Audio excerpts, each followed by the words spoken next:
Mummy इधर ही हूँ, मैं बैठा हूँ, सुन रहा हूँ।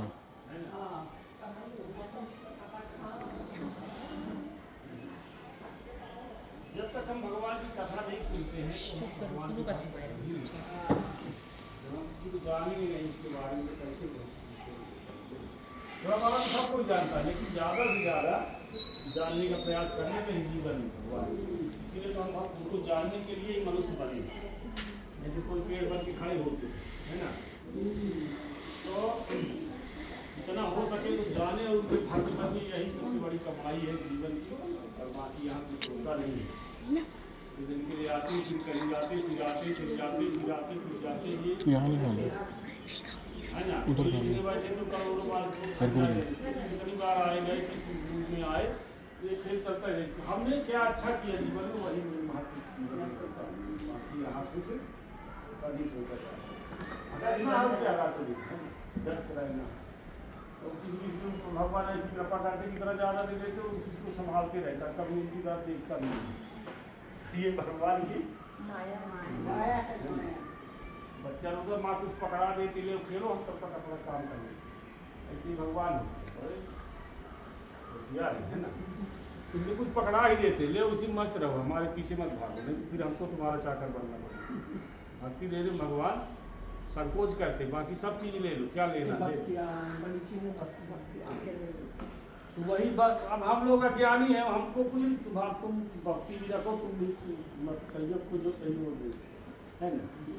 फिर उसी में हम दुख खेलते रहते, हमारा जीवन निकल गया, कहीं चले गए। तो भगवान से जो विमुख होके शरीर को छोड़ता हो, ऐसे घर में जाता तो उसको भोजन भी नहीं होता उसके घर में। तो अच्छा चकाचक करिए तो भगवान का कीर्तन करिए, और सब कुछ पा करके भी ऐसा नहीं कुछ नहीं है, भगवान ही सब कुछ परम ज्ञानी कहा गया। ये सब बातें होती हैं जीवन में, जो भगवान का ही आश्रय ले, उनका मनन चिंतन करें, क्योंकि वो सबसे श्रेष्ठ है। उनसे श्रेष्ठ कोई जगत में इस दुनिया में है ही नहीं।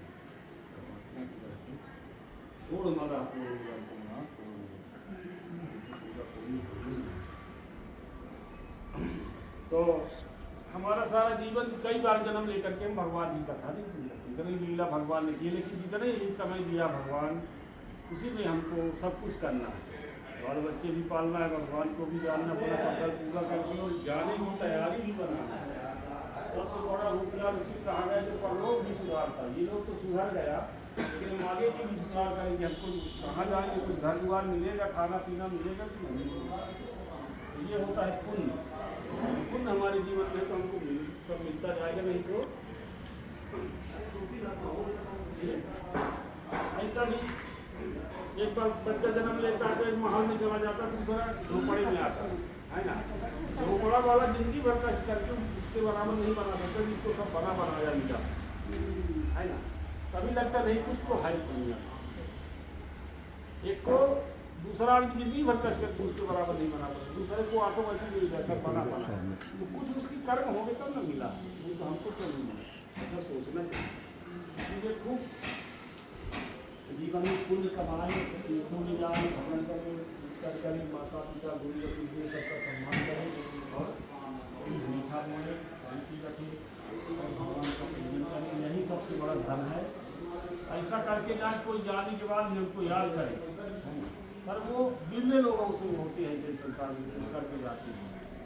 किसी को कोई गरीब है, किसी बच्चे को अपने पढ़ लिए, सब कमा रहे तो एक को पढ़ा दो, और कोई बच्चा जिंदगी भर जब तक वो रहेगा उसके आने वाली पीढ़ी भी सुधर जाएगी, तो सुधर ही जाएगा। तो जब तक रहेगा तब तक वो याद करेगा, उसके पूर्वज भी आने वाली पीढ़ी भी याद करेगी, है ना।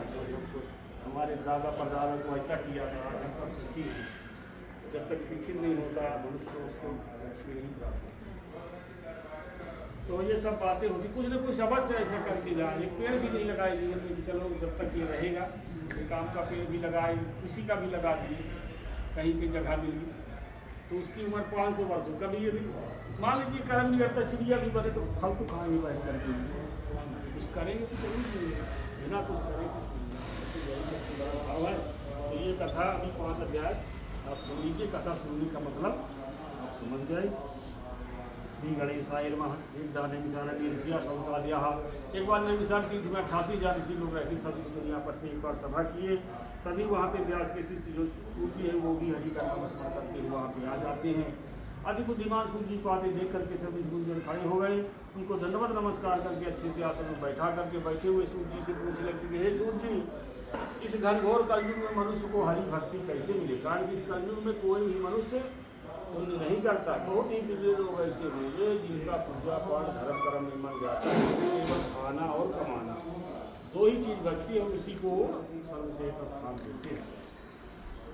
तीसरी बात उनको कोई समझ में आती नहीं, तो फिर भी सबका कल्याण कैसे हो जाए, आप कोई उपाय बताइए।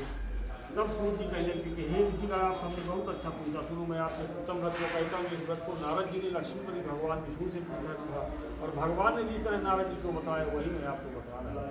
एक बार नारद ऋषि सब लोगों में घूमते हुए समृद्ध लोग में आते, पृथ्वी में आकर के देखा कि सब प्राणी अपने कर्मों के अनुसार कष्ट पा रहे।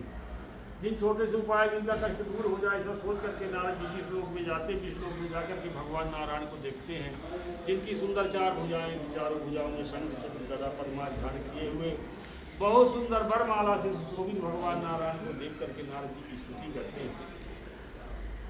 तो भगवान पूछते कि हे नारद तुम किस काम से आए? नारद जी बताते हैं कि हे प्रभु ऐसा कोई उपाय बताइए जिससे सबका कष्ट दूर हो, सब सुखी हो और आपके धाम को जाए। तब भगवान कहते तो सुनो नारद, एक मेरा ही अवतार होगा जो सत्यनारायण के नाम से जाना जाएगा। जो कोई प्राणी सत्यनारायण की पूजा करेगा सब पापों से मुक्त होकर के ईश्वर की सुख और संपत्ति को भोगते हुए अंत में दुर्लभ मोक्ष को प्राप्त करेगा। नारद जी कहते हे प्रभु पूजा का विधान क्या है, कैसे करना चाहिए, कब करना चाहिए, आप सब हमको विस्तार पूर्वक कहिए।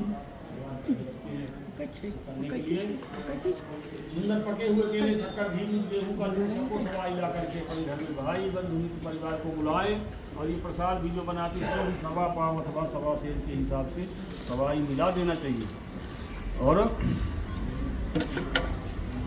भगवान को अर्पण करें। ऐसा करने से मनोवांछित फल की प्राप्ति होती है। कोई दूसरा उपाय इति श्री स्कंद पुराणे रेवाखंडे श्री सत्यनारायण कथायां प्रथमोऽध्यायः। श्री सत्यनारायण भगवान की जय, आनंद कंद भगवान की जय। नमस्कार करिए।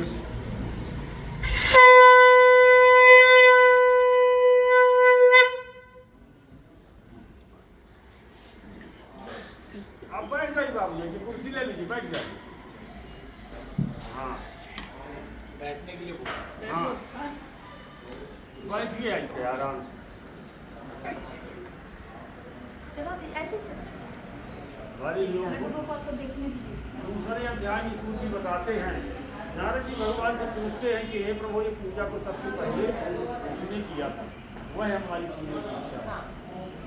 भगवान कहने के सुनो नारद, काशीपुर में गरीब सतानंद नाम के ब्राह्मण रहते जो भिक्षा मांग करके अपना जीवन यापन करते थे। जैसे ब्राह्मण पक्का वही है जो 5 है भिक्षा मांग ले और भगवान का भजन करे, कोई दिया तो ठीक है, नहीं दिया तो भी जल पी करके रह जाए। ऐसे ही इसका भी नाम के ब्राह्मण थे, कहीं उनको ज़्यादा ये नहीं था भगवान की भक्ति करना। तो कभी कभी भोजन मिलता था नहीं तो बिना भोजन के ही रह जाते थे। एक बार दुखी होकर के बैठे थे, निराश होकर के तभी भगवान नारायण के पास पूरे ब्राह्मण का रूप धारण करके पहुँच जाते। पूछने के आप ऐसे क्यों दुखी होकर बैठे? कहने लगे महाराज कोई उपाय बताइए जिससे हमारा इतना गरीबी जो दूर हो। संसार में गरीबी को सबसे बड़ा कष्ट कहा गया, कोई गरीबी दूर हो जाए। तब भगवान कहते हैं आप एक बार सत्यनारायण का पूजन कर लो जिससे आपका सारा कष्ट दूर हो जाए। वह सतन नाम के ब्राह्मण सर्वत्र का विधान बता करके भगवान को अंतर ध्यान हो गए। तो ब्राह्मण को बहुत चिंता होती, कुछ है ही नहीं, कैसे भगवान का पूजन करेंगे। ऐसी चिंता उनको राम अपना स्नान ध्यान किए और यह ध्यान करके भिक्षा मांगने के लिए